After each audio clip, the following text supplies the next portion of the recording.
สบายดีมาพบกันอีกแล้วกับต้มยุคหินเจ้าพ่อประวัติศาสตร์และในคลิปวิดีโอนี้ก็จะพาทุกคนไปรู้จักกับประวัติความเป็นมาของวัดองค์ตื้อซึ่งเรื่องราวจะเป็นแนวใดนั้นก็อย่าลืมฝากกดติดตามหรือกดปุ่ม Subscribe พร้อมกับกดกระดิ่งด้านข้างด้านลุ่มวิดีโอนี้เลยวัดองค์ตื้อเป็นวัดหนึ่งในจำนวนหลายวัดที่เก่าแก่และมีความหมายสำคัญทั้งโบราณสถานประวัติศาสตร์ในนครหลวงเวียงจันทน์ในสมัยก่อนวัดองค์ตื้อมีบริเวณกว้างติดกับวัดอินแปงวัดมีไซและวัดไหโซปัจจุบันการพัฒนาของบ้านเมืองมีการขยายตัวมีการตัดถนนหนทางเพื่อความสะดวกและจบงามเป็นระเบียบเรียบร้อยดังนั้นวัดทั้งสี่ก็คือวัดองค์ตื้ออินแปงมีไซและไหโซจึงได้มีขอบเขตวัดของแผ่ลาวจนถึงปัจจุบันวัดองค์ตื้อในปัจจุบันมีสิมใหญ่1หลังกว้าง16 เมตร 34 เซน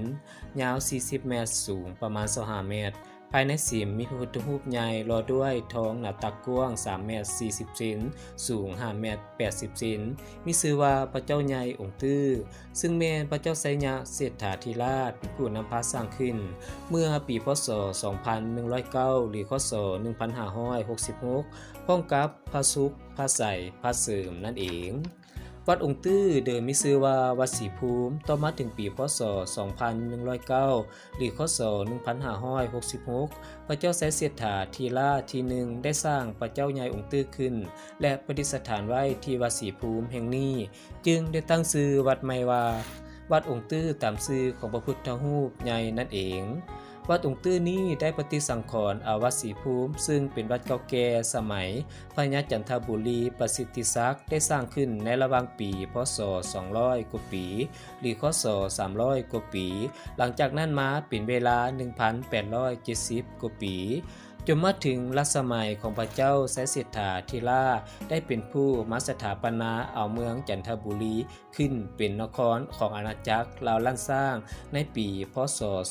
2103 หรือค.ศ. 1560มาถึงปีพ.ศ.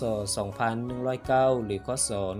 1566วัดองค์ตื้อจึงได้สถาปนาขึ้นจากวัดศรีภูมินี่เอง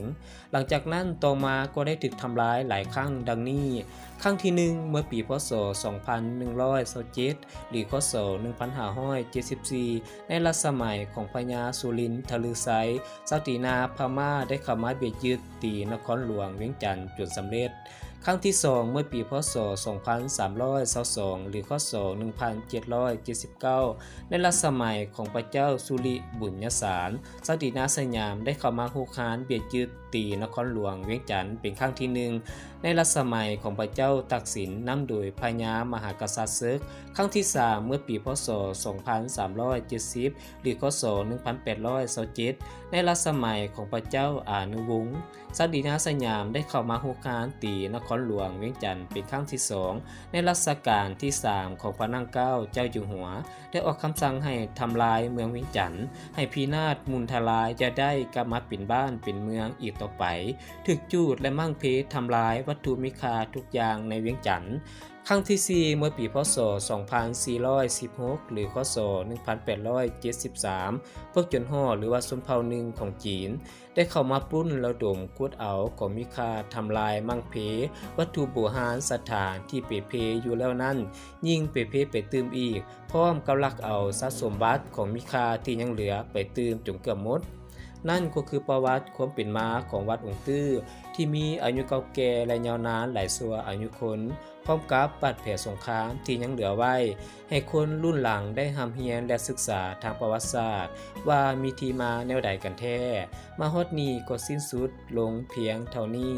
ถ้าท่านใดที่มักคลิปวิดีโอนี้ก็ช่วยกดไลค์กดแชร์ส่วนวิดีโอหน้าจะเป็นแนวใดนั้นก็อย่าลืมฝากกดติดตามหรือกดปุ่ม Subscribe